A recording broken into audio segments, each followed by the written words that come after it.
Perfect. Beautiful, beautiful. Well, good afternoon, everybody. Thank you for being here on behalf of Positive Coaching Alliance and Spurs Give. We're really excited for you to be here. Welcome. This conversation, I'm Trennis Jones, excuse me, as before I introduce others. My name is Trennis Jones. I'm Regional Director of Positive Coaching Alliance based here in Austin, Texas. PCA obviously is an organization that believes in youth sports and developing an environment that is conducive for everybody to be successful. And obviously Spurs Give is committed to ensuring that that the community is connected to the Spurs organization and making sure that we're doing right by our community when we're in it. So I think that's important. I think, like I said, we're welcoming you to this really important conversation around empowering women in sports, specifically making sure that we're creating an environment for the women that are currently in sports to be able to excel and to remove those barriers that have been in their way for so long. Secondly, making sure that we're pouring into the opportunities that young women have to use sports to develop, as well as potentially use sports as a career path. And lastly, what does an ally look like? What can allies do? And how do we make sure that as we leave this hour together, we leave it better, we challenge ourselves. And now that you will hear from some of these amazing people, we've all got no excuse to do better. And so making sure that again, women deserve a place at the table and a voice. And that's why what we plan to do here today.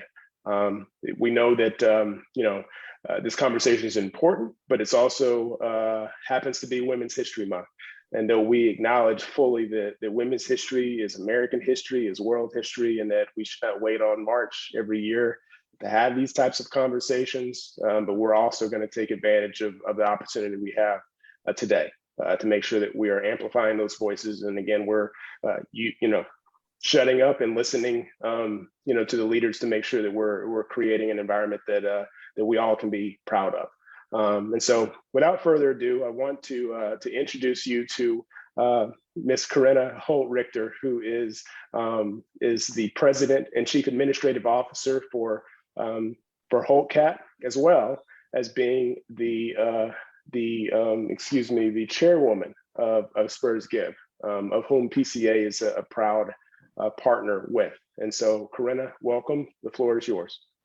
Thank you so much, Trennis. It's a new title and role for me. This is my first engagement, so I'm really happy to start this way, to start out in with this responsibility in partnership with you at the Positive Coaching Alliance, and to host this panel, because like you said, it's so important to amplify these voices and to really empower women in sports and in this way. So, I'm thrilled to be here. It's been a very important part of my family values and the Spurs organization's values to give back and to support and impact the communities in which we live, work, play. And so this is one of the ways we get to do that. And I'm just really excited to be here and to hear from these women and men who are great allies to us. So why don't we just start it off with Casey? Beautiful, and thank you again, Corinna. Thank you for being here. And let me introduce my amazing colleague, Ms. Casey Miller, who is the Vice President of External Relations for a Positive Coaching Alliance. She also is a former collegiate basketball player, and she is a very proud Native Alaskan. So, Casey, who will serve as our moderator. Thank you for being here, Casey. The floor is yours. Thank you so much, Trennis. Really appreciate it. And thank you, Corinna, and all the work that the Spurs Give, contribute to the community, not just in San Antonio and Austin, but all across Texas and the United States. So very excited to be here, super excited to be among some amazing women and men for this conversation. And I know we have limited time, so I want to dive right in. I'd love to introduce our panelists today. First up is Carissa Chin, and she has worked in and around the NBA for over 2 decades. She currently serves as Executive Vice President, Strategic Engagement and Development for the National Basketball Players Association. And she also co-founded Behind the Bench, the National Basketball Wives Association as well. So Carissa, thank you so much for being here. Awesome. And then next up, Laura Dixon. Laura is currently the Executive Director of Pro Sports Assembly, an organization that is made up of key stakeholders that works to advance diverse and inclusive leadership across pro sports. And prior to the founding of Pro Sports Assembly, Laura served as the head of external relations for Spurs Sports and Entertainment for over a decade. So Laura, we've had some close work as Positive Coaching Alliance with you, and we're super excited to have you here today as well. Next up, George Gervin, also known as Ice, one of the greatest NBA players ever. He's a 9-time NBA All-Star, Naismith Hall of Famer, and he spent a majority of his career with the San Antonio Spurs. George is also the founder of the George Gervin Youth Center in San Antonio and has been giving back to the San Antonio community for many, many years after his playing career. So George, thank you so much for being here. You can turn on your camera. There you are. Awesome. And finally, Deanna Witter. Deanna, thank you so much for being here as well. Deanna has had stops with the Indiana Pacers, the Indiana Fever, the NBA League Office, the Cleveland Cavaliers, and she currently serves as the Chief Revenue Officer for the Houston Dynamo and the Houston Dash in Texas. So thank you so much for being here, Deanna. All right, well, I think let's just dive in, and I'd love to start, Deanna, with you, just thinking about in your career, which has led you to be the Chief Revenue Officer currently for the Dynamo and the Dash. What are some of the obstacles that you've had to overcome as a woman in sports, and what are some of those barriers? How have you overcome those barriers? Yeah, I think some of the major obstacles for me being in a position that's revenue generating. I think traditionally you'll see in roles that I have served, mostly men have led in those positions. So it's a sense of convincing or proving to a leader who's going to be hiring me in this position that I bring the same value, maybe even more than my male counterparts. So it's a sense of trust and reliability that I have to build up, but it goes well beyond the numbers. And I think that that's key. I mean, this is a very relationship, driven industry. And so it's how am I building very strong relationships, but in addition to that is really sort of putting up the numbers and proving that I have the skill set to get there. So the major thing is around that trust, I would say, has been the trajectory for myself. And then when in terms of barriers, I think the key for me and how I've overcome the barriers is that I refuse to really acknowledge that there are barriers, to be honest with you. I know they're there and that but I refuse to let them be in my way. And so I sort of just remove them from my mental state and I continue to push forward. So if I'm in a situation where I'm tracking toward an opportunity and the opportunity is not available for me in that place anymore, I won't wait. I know what my capacity and my abilities are, and I will go to the next opportunity where I can find an opportunity to make a difference at that organization, which has been the best way for me to continue to grow. I love that. That's such good advice. I was looking at some of the people who are tuning into the webinar today, and I know we have representatives from pro sports teams across the whole country, and I know a lot of women who are currently working in sports. So I love that advice. And you mentioned relationship building. I want to, Carissa, if you could jump in here, just because I think what I've read about you and what I know about you is that you have some of the best relationships with NBA players across the entire league and have had those relationships for decades. And can you just talk a little bit about, in the position that you are in, how that relationship building is important? Well, before I go to that, though, I do want to talk about the barriers because my career started a very, very long time ago at the beginning of the 90s. And that was a time when women really were not, you didn't see women in roles, especially not in managerial roles in the sport. And so there was a lot of exclusion going on, and you had to deal with that. And one of the things I learned was very, very early on from one of my mentors was really just to remove emotion, right? And to not make it emotional. I know what my abilities are. I have confidence in my abilities. I always maintain professionalism. I was always accountable for what I don't know. You gotta be honest with yourself, but also just sort of demanding and commanding respect along the way and not allowing anybody to define me or what I was capable of doing based on my gender or race. in my case. So there was that. I mean, in terms of relationship building, to me, my mantra has always been, you have to meet folks where they are, right? And there's never any judgment. And I think that for me, at least with our players, that's the way that I've been able to build and maintain relationships, because I'm a straight shooter. They know that. I'm not a bobblehead. I refuse to do this just because they play ball. I'm very proud of what our players have accomplished and all that they do and all that they've sacrificed. But I can't be one of the people that just does this all the time for everything they say and do. So everything I offer and everything I give, they know where it's coming from. And I think that helps build the trust and that helps maintain the relationship. And I think that's such good advice. Positive Coaching Alliance obviously works with youth and high school coaches, and just thinking about from their perspective, meeting their high school athletes and youth athletes where they are and developing those individual relationships is such a good piece of advice.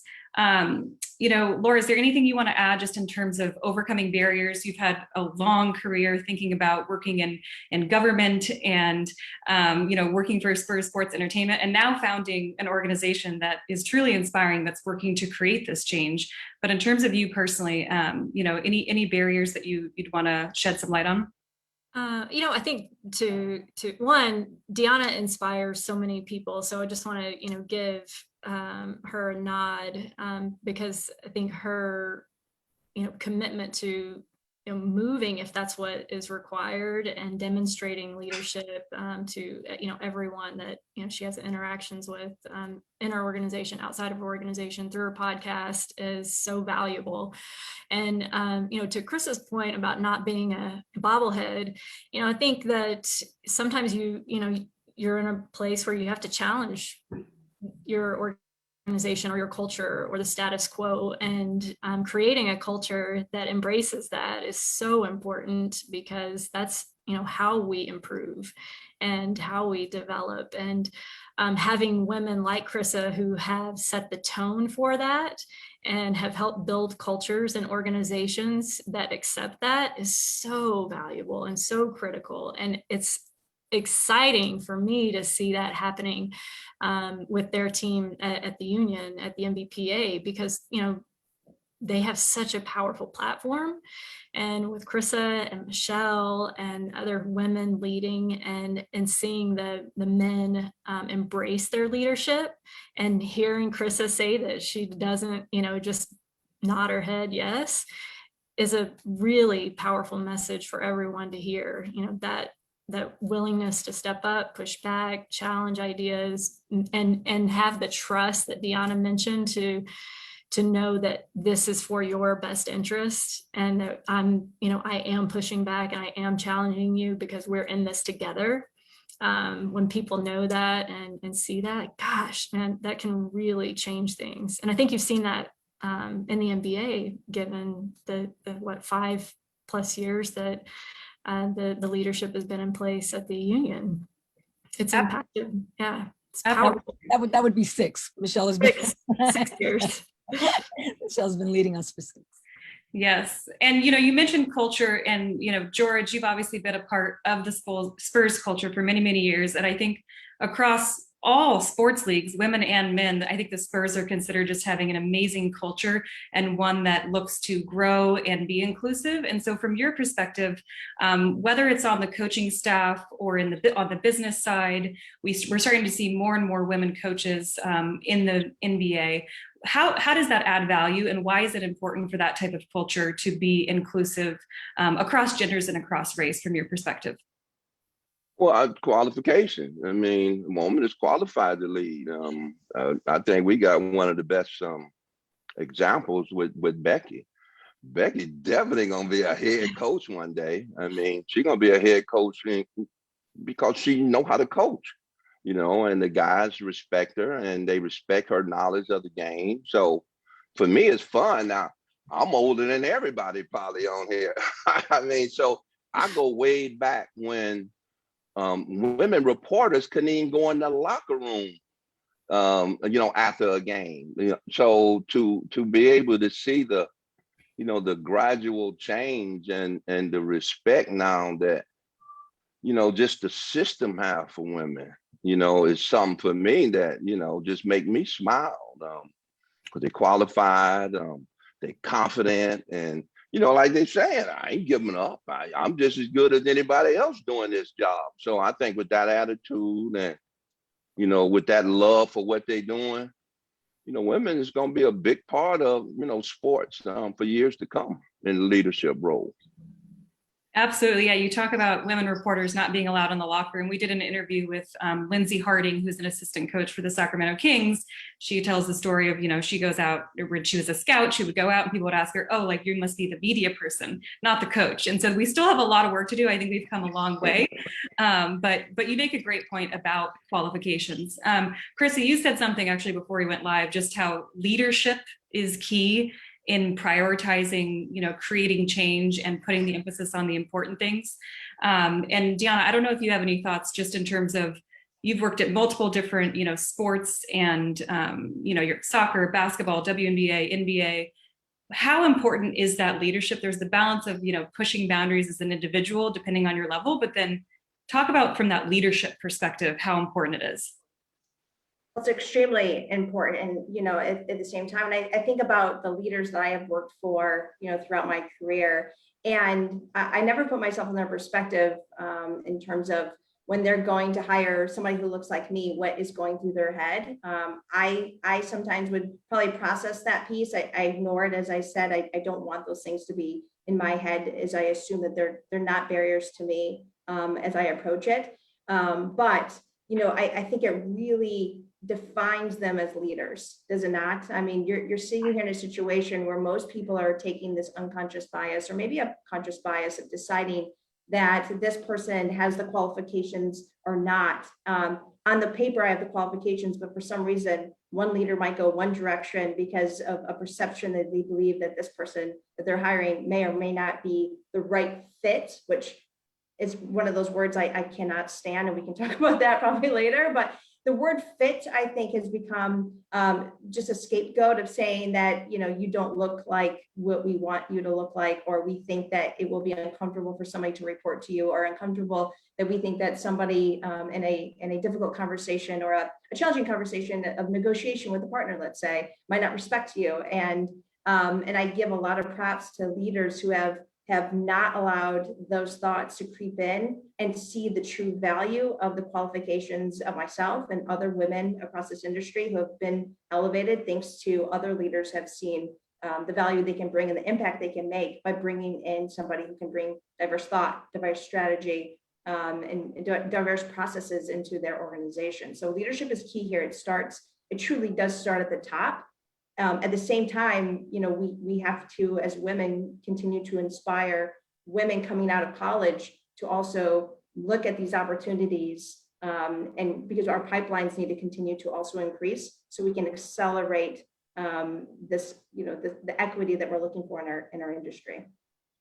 I love that. And I actually know there's a few current college students tuning in that had sent me messages before the webinar saying that they would be tuning in. So I think that's great advice. And Laura, any advice that you would have for, potentially those college students who are tuning in right now, who are thinking about getting into the sports industry and the path that they might want to take? Any pieces of advice that maybe you wish you knew back when you were starting your career in sports? Oh man, the thing I was thinking about while Deanna was talking that ties into this is more so advice, if you will, for hiring managers. With the work stoppage and with the attrition that we've had in the industry over the last 12 months, and the number of people that have left, the number of vacant open positions that we have across professional sports, there's going to be an opportunity for hiring managers to be very intentional about how they rebuild and how they restaff. And, if they are at a company that says they value diversity, inclusion, equity building, then this is a chance to step up. And this is a chance to, really put your money where your mouth is and show that, these are the values that you live by, because the way that you're hiring and rebuilding your team to come into the new next season is an opportunity that you've never really had before. I mean, this is unprecedented. We have not had this type of attrition in our industry across the board, and the reboot of the industry the way that we will in 2021. So as a college student listening, know that's a unique opportunity. There's going to be a lot of competition for the jobs. Obviously, there's going to be a lot of people that have experience, but find the things that you have, and volunteer for things, get involved, and raise your hand to do the work and to work to remove the obstacles that that are in the way. They're there. I mean, we can ignore them. They're there. But the good thing is we have people that are working to remove them, and like the people on this panel. Yeah. Absolutely. And Chris, anything that you would add there just in terms of looking back on when you were starting your career, what advice would you give to, a young woman who's interested in a path of sports? There's a few things I would say. I mean, one is I think, you've got to try to make sure that you remain best in class in what you do, right? And you don't have to compete against other people, but you have to compete against yourself. So I'm constantly competing against myself to this day at 112. I'm trying to compete against myself to still be the very, very best that I can be at what I do. Am I the best? I don't know, but I'm the best that I can be. I'm always doing my best. And I think, you've got to always do that. You've got to really remain on top of your game. I think sometimes people get in a position and they get a little comfortable, or they become, just maybe occupied with their tasks, and they don't remember that you still have to continue to grow no matter what you do. So I always encourage people to do that. And I think, organizations too, every organization now has a philosophy about what they could and should be doing. But organizations have to hold their hiring managers accountable with checks and balances, right? You can't say, I can't find a qualified woman, right? I mean, women have to be considered as part of the pool of best in class. And when people tell you they can't find, then you have to ask, as Michelle Roberts will often do, well, where did you look? Where'd you recruit? And I think that's a really, really key question to ask, is you have to figure out, if you can't find people, how are you going about the recruiting process? And when somebody comes back and says that, you have to ask the question, where'd you look? Where'd you look? And make people accountable, make them bring in the candidates, make sure people have access and opportunity. I think that's such good advice. And I know there's, oh, go ahead, Deanna. Yeah. Oh, I was just going to expand upon that too, because I think that's a really great point. And if you are recruiting women, if you are in a situation, which this is another layer I've heard a lot, is I'm trying to recruit women, but when I offer women, they're saying no, then maybe you should reflect on your interview process. You should also reflect on the environment that you've created. That would consider the environment they're going to be coming into. Are they coming into a men's locker room? Are they coming into a co-ed locker room? And sort of start thinking about the environment which you're creating for women to come in as well. But I think there is some intentionality happening. To Laura's point, like there's a lot of opportunity. We've never had a time like this before. But start to think about what environment they would be walking into, and do they feel like they're going to be coming to an environment that they can lose in or win in? And I think if you're talking to a bunch of individuals who are competitive, especially women who've been athletes, they want to be in a situation they can win. And are we putting them in the best situation to win in if we're recruiting them? So just to add on to that, because I think that was a really good point. I think that's such good advice. And I think it goes all the way down again to the high school athletics department level. What environment are you creating when you're going to interview women to be potential high school coaches, and this for pro sports as well? And Chris, I loved your point too, just about PCA talks a lot about having a growth mindset and constantly knowing that you can always learn new things, and that the effort that you put in will pay off in terms of your abilities. And I think hearing you, someone who's worked in, the NBA and now with the Players Association for 2 decades, you're always trying to make yourself better. I think that's an inspiration for youth coaches, high school coaches, and really anyone, no matter what level. You can always get better, and you should always be looking to better yourself. So I just wanted to call that out. I love that point. And George, I want to go to you. Deanna, you mentioned athletes and, a lot of women and men who, currently work in pro sports, may have played a youth or high school sport, just have that passion, that competitive spirit. And George, I'd love to get your thoughts just on why and how youth and high school sports is such an effective tool to develop characteristics that will then pay off in this business and in this sports space. Well, I mean, I go and the first thing I think about when you start talking about success, with a woman in sports, I think about Nancy Lieberman, and Lisa Leslie. I coached against them in the league, and both of them won championship because they're so competitive. I mean, and they were coaching men. I mean, so for me, to see that impact, just you qualified to do the job. I mean, they just need opportunities. When you talk about youth sport, it's all about relationship.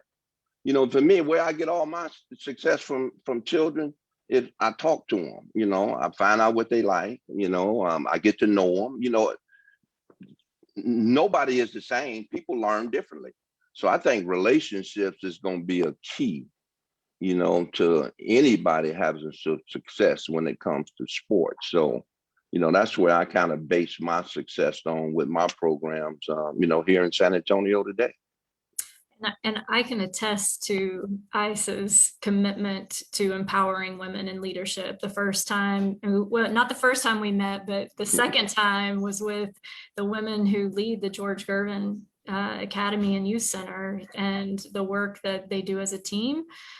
I mean, nobody else was doing it in San Antonio. And, kudos to, them for having the vision, but also putting the right people in place who could get it done. Absolutely. And I think, I said such a great point just about the relationship building, again, from that youth coach perspective, meeting them where they are, to your earlier point, Carissa. Deanna, I know that you played sports growing up. And so any advice and thoughts that you have just in terms of, again, the importance of those adult mentors in the youth sports space to develop those characteristics?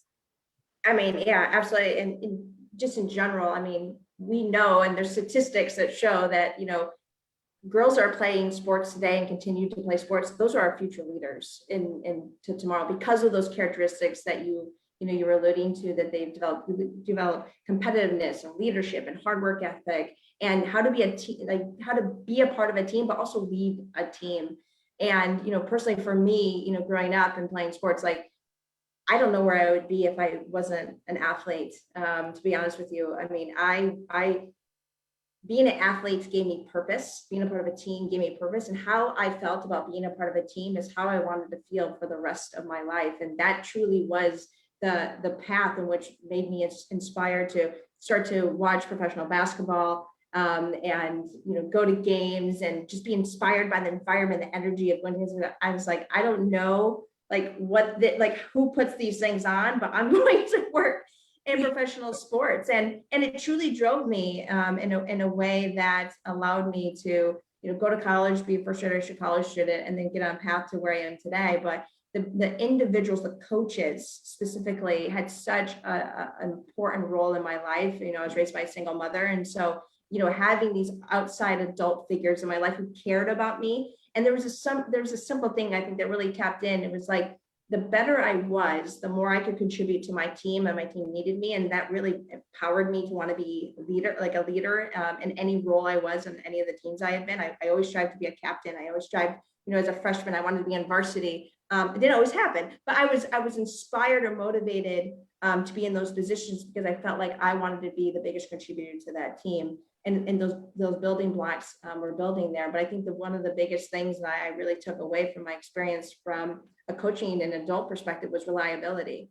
I ultimately, I think that was one of the key things. I wanted coaches to know that they could rely on me, and sort of the relationship that was built, as George was really explaining, was like that relationship I built on the sense that I can rely on them and they can rely on me, was something that I could take on with me for the rest of my life. And so when I think about my roles and my positions in all the different organizations I've had, I would hope that there's a consistency that the leaders I've worked for would probably say that reliability is one of the key components of the relationship that we had with each other. So there's definitely a correlation there significantly.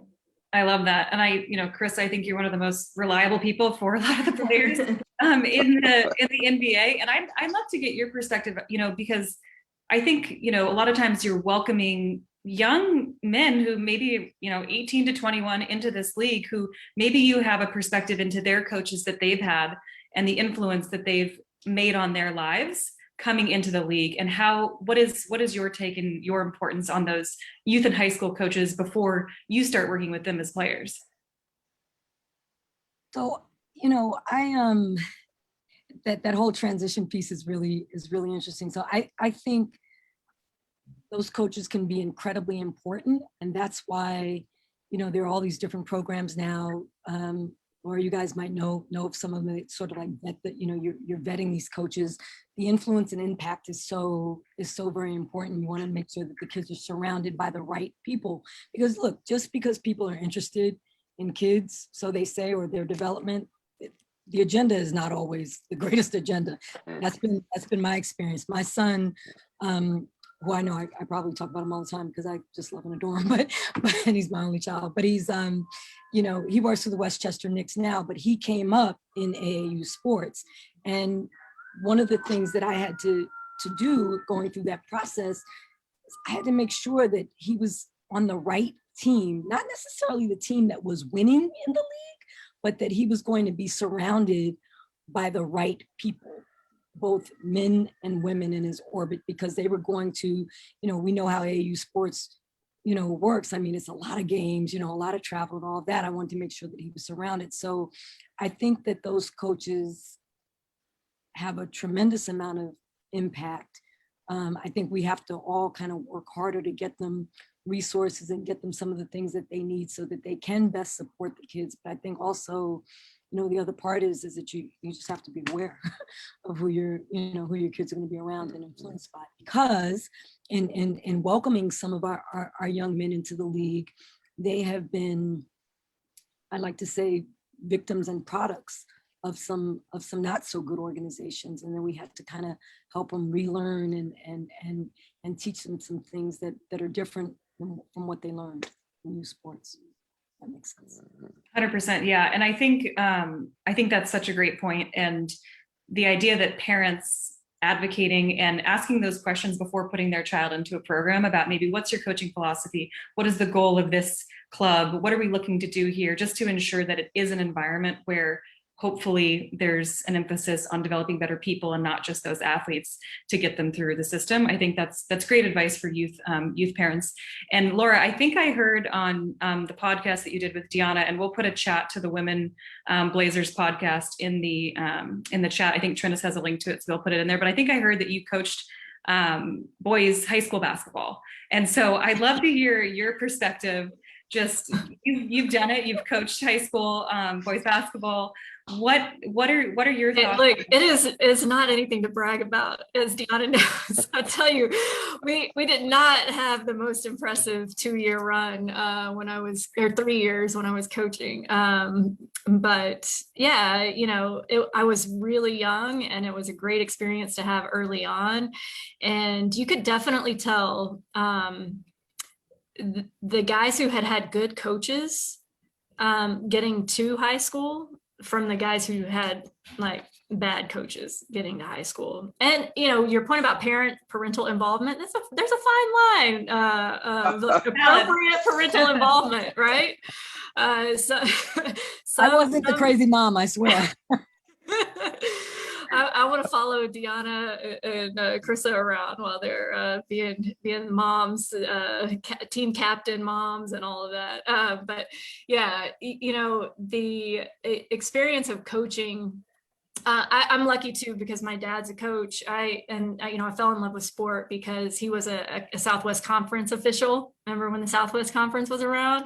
And he was usually just me and him. He towed me around, and I would sit in the gym while he did his thing. And that's where I fell in love with the game.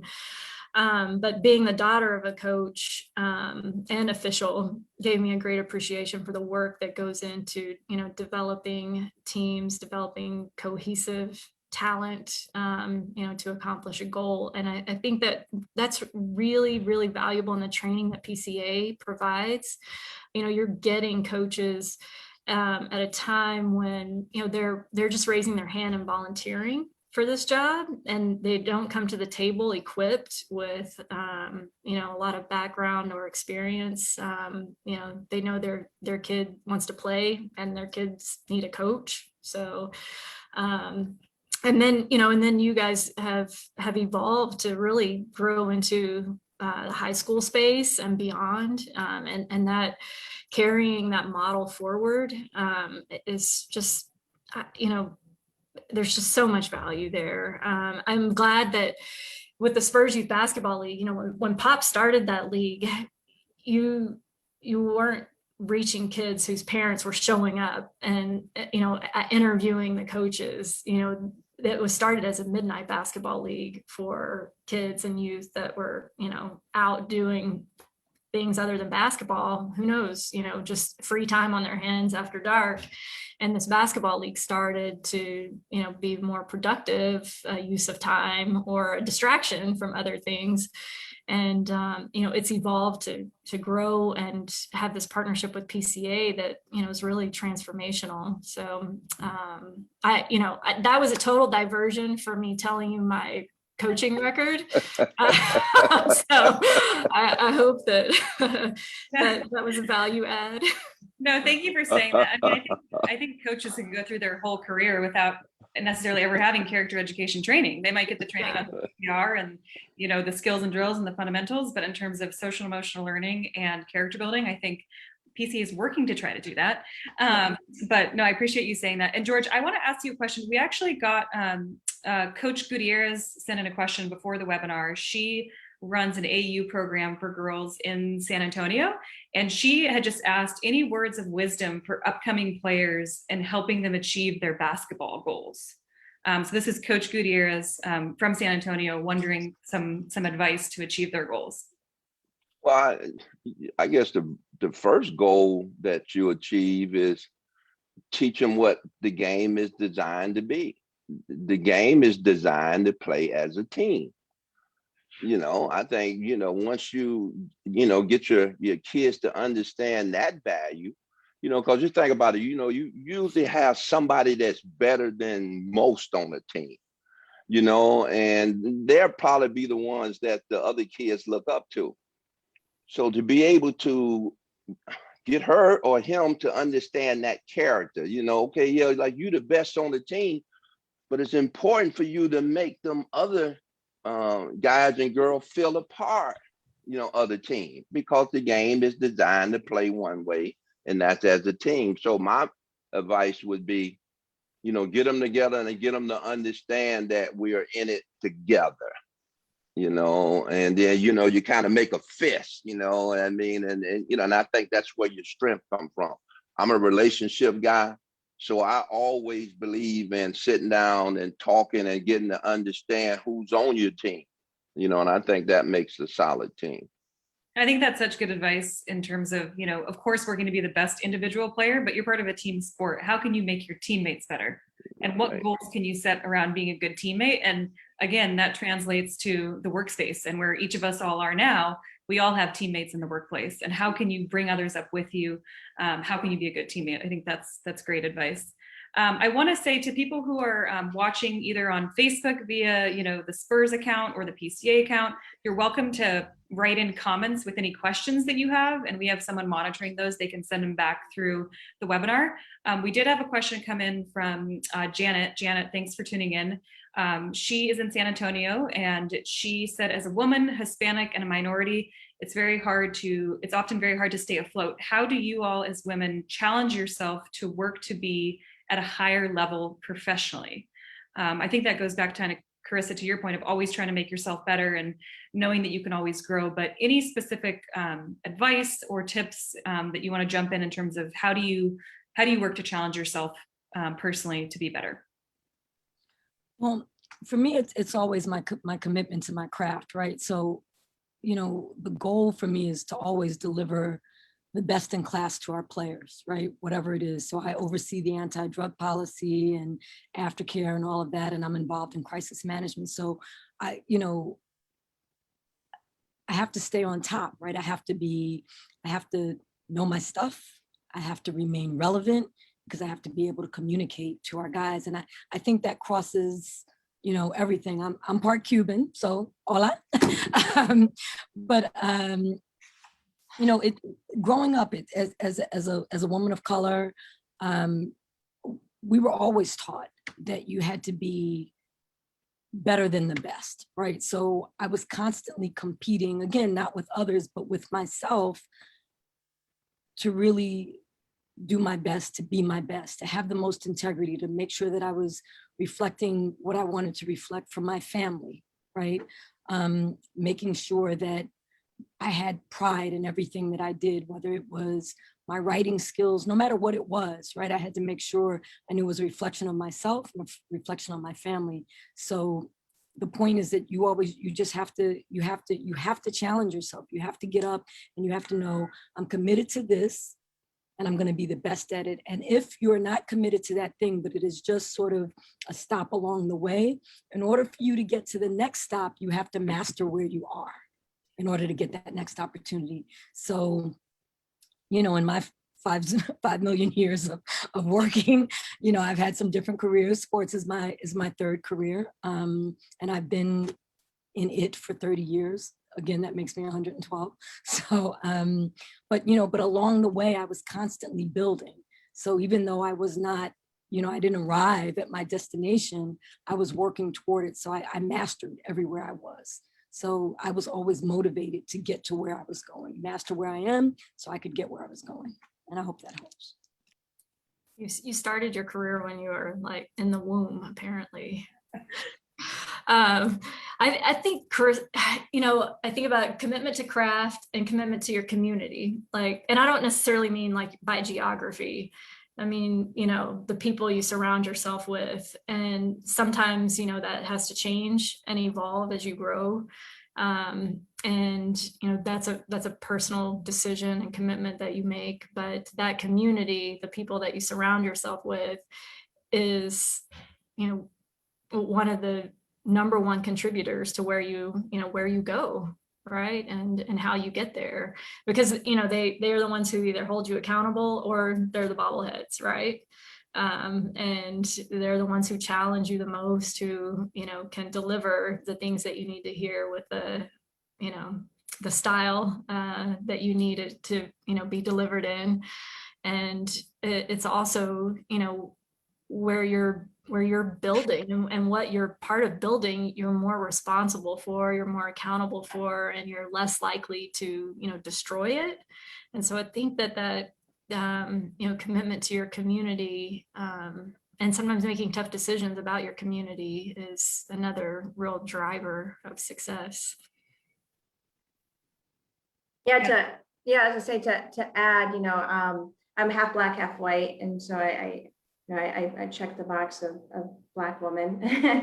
And, you know, it's interesting. I think the question's a good one because it seems so personal, you know, and I think it's interesting because, you know, for me, you know, growing up, you know, like I said, I was raised by a single mother. She was really young, so she had her priorities. My father left when I was younger. And so about 9-10 years old, you know, I didn't have a lot of parental guidance. I wasn't, you know, given any like words of wisdom. Nobody was checking on my grades. It was a complete self-discovery of the environment I was in, and realizing that it was up to me to want to decide whether or not I wanted to make a difference, or that I was going to be the only one that was going to make a difference in my own life. And that was inspired through sports, as I shared, you know, when I was playing sports and being an athlete. And I think ultimately that drive of wanting to make a difference in my own life and the path of my life also then motivated me beyond, as I got older and matured and looked at the world, is like, I have a core responsibility that if you have capacity and you have the passion to want to see change, then you're inspired and motivated to work even harder, to be in the rooms and be in the places that you can affect change and hopefully shape the world and the environment that you want to see for the next generations and the communities that you serve, not just geographically, as Laura explained. So, you know, for me personally, I find myself constantly motivated to bring my best self, as Krista explained, so that I can be in the position to hopefully make the difference that I hope to make in any role, any position, any team that I am able to serve. Because as we all know, the platform and power of sports is so strong, and we're in an industry that we have an opportunity to be examples and affect the changes that we want to see. So extremely motivated to do those things. And I think that that's where the drive and the motivation comes through. Finding that passion, that motivation, I think that's great advice. And Janet just wrote in, thank you for your answers and for your words. Janet, thank you for watching. Appreciate it. So shifting gears a little bit, we have probably about 6 more minutes before I'll turn it back over to Trennis Jones, our regional director in Central Texas. So if anybody has last minute questions on the webinar, you can click on the Q&A button and submit your question there. Make sure you get those in. But just thinking about ally support and, true change needing everyone, males, females, all races, all ages, and thinking about, can you speak to the importance of people who are in positions of power to advocate to make this change? George, not to call you out, but being the male on the panel, can you speak from your perspective, just, how you see your voice as an ally in working to get more women in coaching, more women in the sports industry, just to reflect the general population? Can you talk a little bit about that? Well, I think you give good examples that, women have had success, in sports. I talked about Nancy Lieberman because Nancy Lieberman and I went in the Hall of Fame the same time, so now how powerful is that? I was proud of her. I mean, she played the game, she loved the game, and she probably didn't play the game to be a Hall of Famer. She played it because she loved it and she got real good and they put her in the Hall of Fame. So it becomes down to effort, so, the thing that I can say, just keep working, keep trying to get the opportunities. Women themselves are strong, passionate, and, a lot of times they could beat us at our own job. It's just about giving them that opportunity to, to make it happen. So, I'm proud to see a lot of the changes that are happening, in sports and, and in business. So let's keep it going. I love that. I love how just, you're directing, look at their qualifications. And if the qualifications match up, a person is a person. That's right. That's right. I love that. Carissa, any, specific mentors that you've had throughout your career that, you'd like to highlight in terms of people who have shaped kind of how you've gone in your career and what made that so special? Yeah, I think I have a few. I always go back to family because, family is what I know. And so I was, lucky because my grandmother, was sort of before her time, right? She believed that I could do anything and everything. And quick funny story. There was a time in my, early 20s, there was all of this pressure to, okay, you've graduated from college, it's time to get married and you have to have kids. And it was all this family pressure. And my grandmother, like at a family dinner, told everybody to cut it out. Just cut it out. Stop it. Leave her alone. She's pursuing her career. She's doing fine. She doesn't want to get married right now. And she darn sure doesn't want any kids. So which was true. So just sort of having that support and her having that, that confidence in me and always pushing me again at a time where that wasn't popular, it just wasn't popular. And then, later on, my son, who, when not now maybe, but when he was a little boy, used to look at me like, I was a star, like he thought I could do anything and everything. Like, I was the smartest person, the strongest person, the best person. I even played basketball with him and he thought I did that well, which truly, I was not accomplished in that area. But I mean, so I had that, and that was a motivating factor to me because I felt like I had to model certain things from my son. And then I had the good fortune in Georgia. I know you'll remember him. I came to sport from a totally different industry, and I was recruited by Charles Grantham, who was the former executive director of the Players Association. And it was, again, at a time, it wasn't trending, it wasn't popular, it wasn't what you did, but he saw that I deserved this opportunity, that I wanted to transition into something, and he gave me that opportunity. He mentored me once I got in sport. He included me. He advocated for me. He had confidence in me, and he set me up to make sure that I was invited to the right events. I was included in the right meetings. I got the validation from him, which sounds weird. And I know people get weird. You don't need validation from a man. But at that time, for him to reference, and say, you have to talk to Krissa about that. That's her area of responsibility. Krissa may approve it or she may not.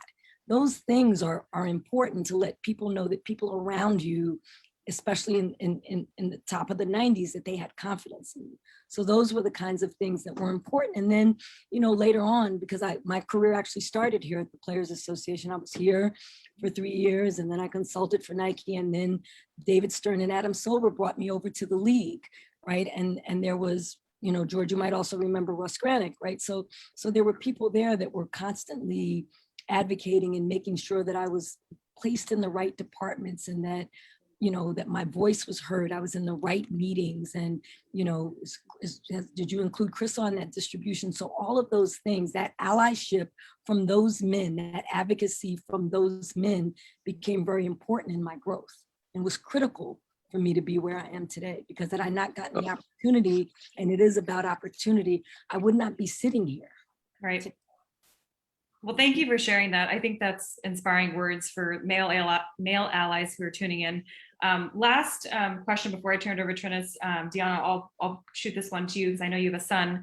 But just thinking about, again, looking back to the youth, how can we work to teach, young boys and young men to value their female classmates, their female teammates, and what as adults can we do to instill those values in young boys? So yeah, this is interesting. So I feel like I'm in the middle of a experiment with my son. So I have 8-year-old twins, and they're boy girl.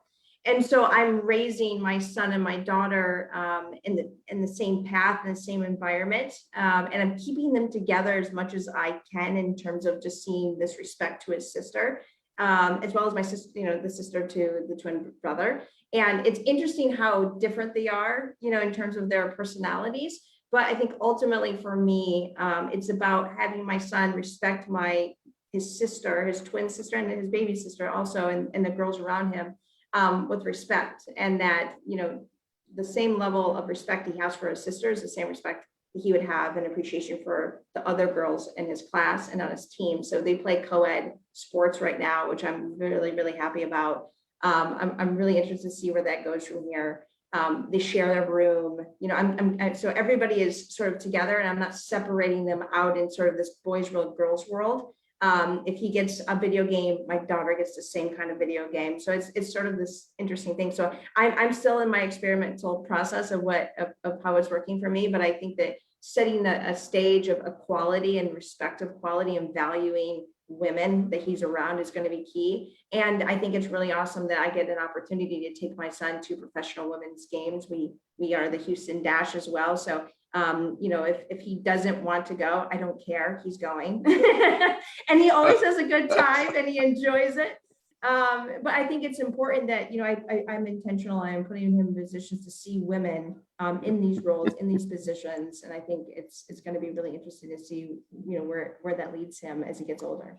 And I think I want to jump in too on that, Yeah. because I think the other part of it too is, it's modeling behavior, right? So you have to celebrate the wins. So I raised my son, if a woman achieves something, anybody achieves something, we celebrated those wins, not differently, but with the same amount of enthusiasm, right? The same amount of encouragement, so that, he had an opportunity last summer to do a little bit of work with the Washington Mystics. And he was like all in, and it wasn't, he works men's basketball, but he was just as deliberate about the work that he had to do with 1 or 2 or 3 of the women players, So, I mean, it was about celebrating, it's about celebrating successes all the way. I mean, all the way back when his girl cousins achieved something, he was, just as celebratory as he was when the boy cousins did. And we encourage that behavior. So I think that becomes important. For sure. Celebrating successes and the representation, just having young boys see women who are their coaches. Laura, I know you don't want to talk about your high school coaching, but seeing women who are coaches, seeing Nancy Lieberman be a coach, I think those are all fantastic points. I know we have limited time. I'm going to kick it back to Trinus Jones, our regional director in Texas, but I just want to give a huge shout out again, Krista, Laura, George, and Deanna. It's been awesome having this conversation. It's recorded, so we will be sharing it out so people can view this, beyond just this live conversation. But thank you again for all the nuggets and insights. I have a page of notes right here, and I'm sure other people do. So thank you again. And Trinus, I will kick it over to you. Absolutely. Thank you, everybody, for that conversation. That was amazing. Some of the nuggets I took away, Deanna, I won't wait. I know what my abilities are. Chris's commitment to her craft, in order to get to the next step, you have to master where you are. Laura's, willingness to raise your hand and do the work. And George is just to the point. Hey, look, these women are qualified. They deserve the opportunity.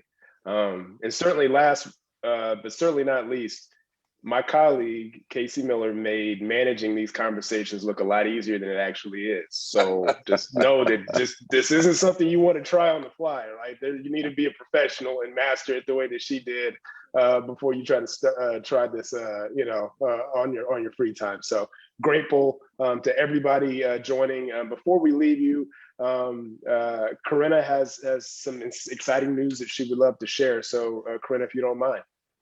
Yes, of course. Thank you all. That was so inspiring, and to have your leadership and advocacy shaping in the leagues. The future is bright. We're very excited. A very exciting news in honor of Women's History Month. Spurs Give is donating $25,000 to Girls Inc. of San Antonio, which is very personal for me. I've served on the board of Girls Inc. for a while now, and their mission is to inspire all girls to be strong, smart, and bold. We have great examples of that on our panel today. And they do that by focusing on the whole girl, her health, her well-being, her leadership development, her education. And so it's a great, safe environment to provide girls the opportunity and the platform and the foundation to go forward. So we are honored to be able to gift them this, and I know they'll use it wisely. So I know Leah's watching, Leah from Girls Inc. And thank you for being here, Leah, and we're excited to see what you do with this. Thank you, Corinna. Congratulations, Girls Inc. Obviously, it's well deserved, and we need to support you. And I think that hopefully that $25,000 will go toward that support. But again, we're super grateful for everybody joining this conversation. Certainly, this conversation does not need to end. And again, this is Women's History Month, but don't let that fool you. Just because it's April, when it turns in a few weeks, you can still celebrate women and still have conversations like this. It's allowed. So we really look forward to what you do with this information. Like I said, now that we've received it, now we have no excuse to do better. We have to do better because we've now received the gift that they've given us for this past hour. So again, grateful to Casey Miller, Krista Chen, George Iceman Gervin, Corinna Holt-Richter, Laura Dixon, Deanna Witter. Thank you so much for you guys' support and your presence and your example. So thank you. We'll see you on the next conversation. All right. Thank you, guys. Thank you.